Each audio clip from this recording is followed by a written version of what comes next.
The Vihar teacher history maker मेरा mobile मेरी शिक्षा के इस मंच पर सबका स्वागत है। सभी को नमस्कार। आज मैं कक्षा सप्तम की हिंदी पुस्तक की पाठ छठा गंगा स्तुति, जो कि पाठ मैंने पिछले वीडियो में पाठ पे चर्चा कर लिया था। अब उसके कुछ अभ्यास प्रश्न रह गए थे, उन पर मैं चर्चा करूंगी।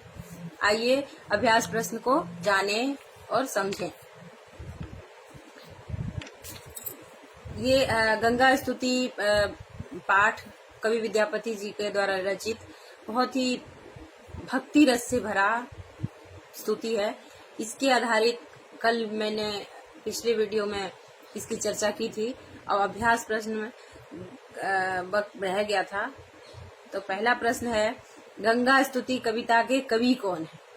गंगा स्तुति कविता के कवि विद्यापति है। गंगा के किनारे को छोड़ते हुए कवि की आंखों में आंसू क्यों बह रहे थे? गंगा का किनारा छोड़ते हुए कवि विद्यापति की आंखों से अश्रु इसलिए बह रहे थे कि गंगा के किनारे उन्होंने क्या लिखा, बड़ सुखसार पौल तीरे, मतलब आपके किनारे पर मैंने बहुत ही सुख पाया, बहुत ही सुख का अनुभव हुआ मुझे, और उस सुख को त्याग करके वो छोड़ करके गंगा घाट को वापस जा रहे थे। इसीलिए उनके मन में बहुत ही दुख हो रहा था और वो उनकी आंखों से अश्रु बह रहे थे। कभी गंगा के किस अपराध की क्षमा मांगते हैं?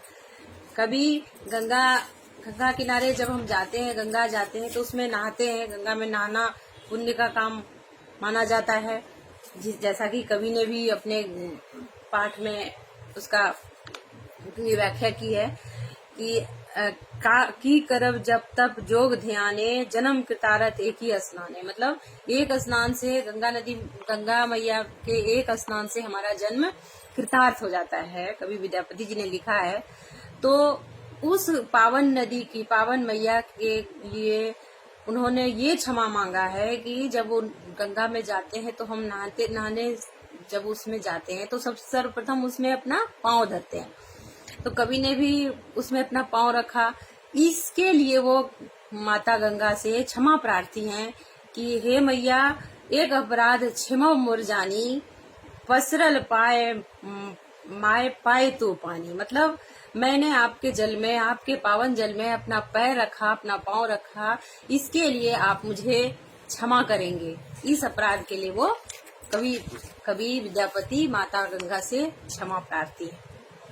अब देखिए कुछ पंक्तियां दी गई है, उसका क्या करना है हमें। कविता के निम्नलिखित पंक्तियों का भाव स्पष्ट कैसे करते हैं कि कवि ने जो पद्य लिख दिया उसमें क्या भाव छिपा है, वो क्या कहना चाहते हैं, इसको जानना बहुत आवश्यक होता है। तो क्या है लाइन, की करब जप तप जोग ध्याने जन्म कृतारथ एक ही सनाने, मतलब जब तप योग ध्यान क्या करें हम, जब तप योग ध्यान से बढ़कर है कि आपके जल में एक बार स्नान कर लेने के बाद हमारा जन्म क्या होता है, कृतार्थ हो जाता है, हमारे मोक्ष की प्राप्ति हो जाती है। जब तक ध्यान का पुण्य हमें एक स्नान से मिल जाता है आपके पावन जल में। ये कवि की भक्ति है गंगा मैया के प्रति, और ऐसा माना भी गया है। और दूसरा श्लोक है, भनई विद्यापति समदौ तोई अंत काल जनु बिसरहु मोही। हे गंगा मैया, ये विद्यापति आपसे प्रार्थना करता है, विनती करता है कि अंत काल जनु बिसरहु, मतलब जब मेरा अंतिम समय आ जाए, जब मैं मरणासन हो जाऊं, मरने की कगार पर रहूं, तो हे गंगा मैया आप मुझे बिसरना मत, मतलब बिसरहु मोही, मतलब मुझे भूलना मत। तुम्हारे जल को ही पीकर, तुम्हारे जल से ही मेरा अंत हो और मैं उसी को पीकर मोक्ष की प्राप्ति करूं। ये कवि विद्यापति जी का भक्ति है गंगा के प्रति, गंगा मैया के प्रति उनकी भक्ति इस पद्य के माध्यम से उजागर होती है, जो कि बहुत ही भाव भरी और भक्ति की पराकाष्ठा है जो उन्होंने इस पद्य में प्रदर्शित किया है।